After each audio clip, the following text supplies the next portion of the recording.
L'heure est grave. Le journaliste Ferdinand Haïté revient avec une grosse révélation sur la 5e République. Actuellement, c'est gâté. Regardons la vidéo. Éclairer ma lanterne par rapport à cette réflexion que je vais faire. Et je veux convoquer les constitutionnalistes, en tout cas les juristes, tous ceux qui peuvent venir éclairer notre lanterne par rapport à la problématique que je vais soulever. Alors, depuis l'année dernière, le Togo a basculé d'un régime présidentiel à un régime parlementaire, avec pour les deux premiers responsables, donc un système bicéphale, un président de la République qui est un président honorifique, qui n'a pas beaucoup de pouvoir, et un président du Conseil qui concentre tous les pouvoirs. Et le président du Conseil, c'est Faure Gnassingbé. Dans un régime parlementaire, le président du Conseil est en réalité un premier ministre. Ça dépend des expressions, qu'on soit en Angleterre, en Italie, en Israël. Quand tu es dans un régime parlementaire, le président du Conseil ne peut pas être président de la République. Même s'il est investi de tous les pouvoirs, il est le président du Conseil. Et le Conseil s'entend gouvernement en réalité. Donc Faure Gnassingbé, il est en fait que le premier ministre. Comme j'ai eu à le dire, il n'est que le primus inter pares. Il n'est que le premier parmi les autres. Il n'est que le premier ministre en réalité. Alors, lorsque Faure Gnassingbé est devenu automatiquement président du Conseil et donc premier ministre, la question était de savoir, quand il a commencé par prendre les décisions, au nom de quel conseil il prenait les décisions. Parce que si tu es le président du Conseil, ça veut dire le président du Conseil des ministres. Comme ils ne voulaient pas qu'on dise le président du Conseil des ministres, ils ont coupé le M pour dire président du Conseil. Mais en réalité, c'est ça. Eux-mêmes, ils l'avaient mis dans la première mouture de la Constitution. Je vous ai montré comment ils ont expurgé ça. Donc, tu ne peux pas prendre des décisions tant que le Conseil n'est pas réuni. Parce que tu es en fait le président du Conseil. Tu es le président du Conseil. Le Conseil s'entend gouvernement. Donc, tu ne peux signer aucun acte tant que le Conseil n'est pas réuni. Aujourd'hui, il n'y a pas de Conseil. Il est le premier, il est le seul qui incarne le Conseil. Il n'y a pas de Conseil, il n'y a pas de gouvernement. Alors, je me suis posé la question, si vous vous rappelez, au nom de quel titre Madame Sandra Johnson, qui était secrétaire générale de la présidence dans l'autre république, c'est-à-dire la 4e république, elle était le président, elle était le secrétaire général du président de la république. Au nom de quelle alchimie elle est devenue, sans être nommée par un décret, secrétaire général du président du conseil et appose sa signature sur des documents officiels. Au nom de quelle alchimie? Jusqu'à preuve du contraire, je n'ai pas encore vu un seul décret du président du conseil qui nomme Madame Sandra Johnson, secrétaire générale du président du conseil ou du président de je ne sais quoi. Elle a suivi naturellement Faure Gnassingbé, sans aucun acte juridique. Parce que la République, la gestion de la République, est matérialisée par des actes juridiques. Et cela implique des responsabilités. Donc, Madame Sandra Johnson a commencé par contresigner les documents officiels en signant secrétaire général. Mais elle a été nommée par aucun décret. S'il y a un décret, il faut me le montrer. J'ai parcouru le journal officiel. J'ai envoyé les gens à Lomé, regardez le journal officiel. Il n'y a aucun décret qui nomme Sandra Johnson. En fait, elle a fait le mercato en suivant Faure Gnassingbé. En temps normal, si on devait lui conserver son poste, elle devait être secrétaire générale de M. Jean-Lucien Sanvi de Tové. Vous suivez la logique? J'espère que vous suivez ma logique.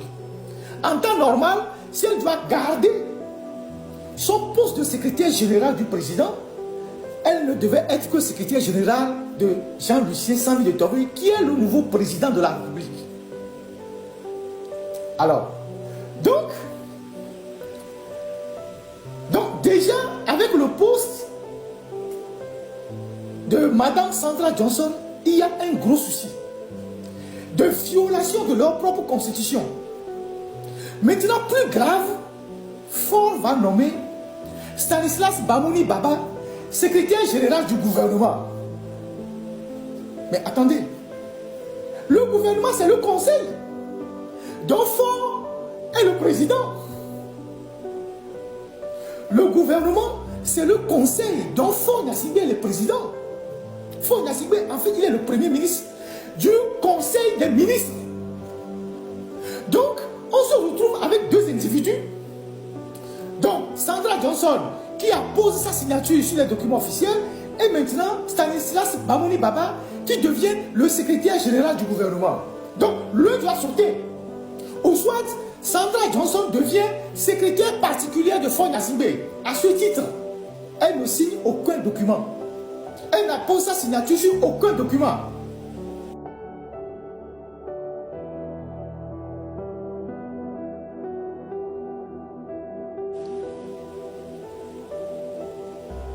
Si c'est Stanislas Bamouni Baba qui devient le secrétaire général du gouvernement et donc du conseil, parce que le conseil s'entend gouvernement. Donc Sandra Johnson ne peut plus se prévaloir d'être secrétaire général du PC. Elle est juste une secrétaire particulière.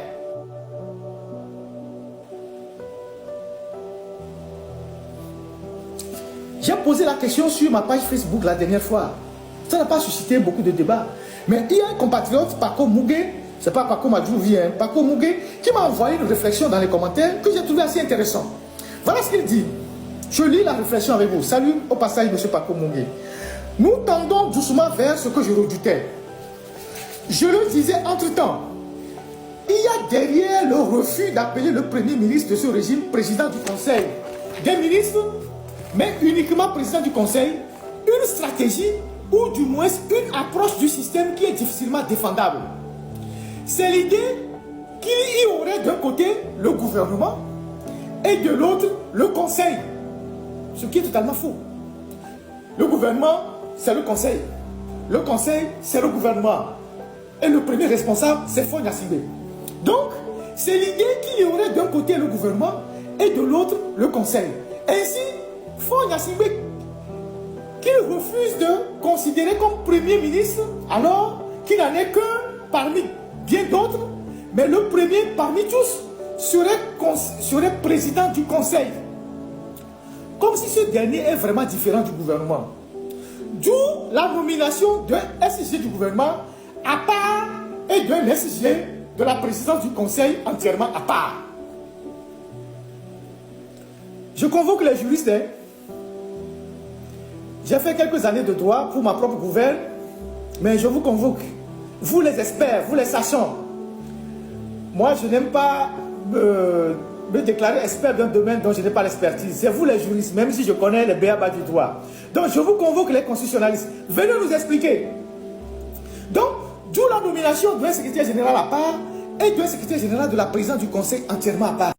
De donner, je ne sais pas, déjà j'avais une dimension internationale. Vous êtes en train de renforcer la crédibilité d'un journaliste qui ne fait que son travail.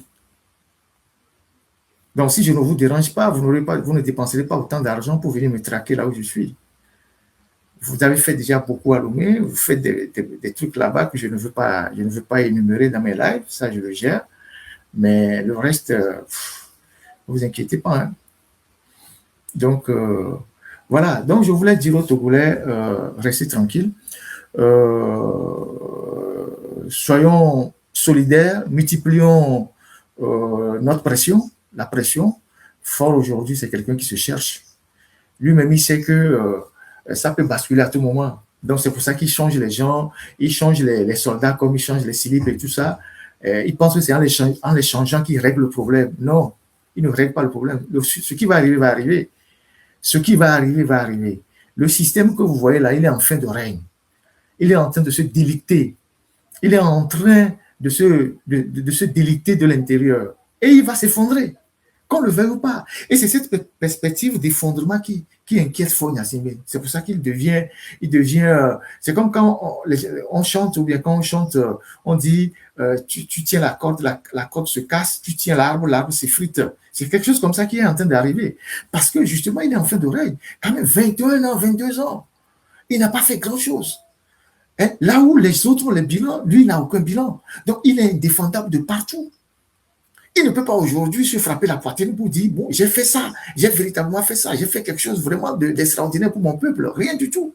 Et aujourd'hui, qu'il est fatigué et qu'il est de plus en plus préoccupé par lui-même, sa santé et sa survie, il n'a plus le temps pour s'occuper du pays. Voilà pourquoi, quand vous arrivez au Togo, tout est mort. Les feux rouges ne travaillent pas, les rues sont abandonnées, les chantiers sont abandonnés, et tout est abandonné au Togo. La corruption est endémique. Tout est abandonné au Togo. Parce que celui qui est à la tête du Togo, il s'occupe de lui, il s'occupe de sa vie, sa survie, il s'occupe du Togo. Et donc, en conséquence, il nous perd le temps. C'est un pays en banqueroute. Le Togo, c'est un pays en banqueroute. Donc, plus vite on mettra fin à ce système métastasé qui est en train de nous perdre le temps. Vous voyez comment le cancer, quand il devient le cancer se métastase, il détruit progressivement les organes jusqu'à la mort. Donc, c'est cette période de putréfaction que nous sommes en train de vivre. Le régime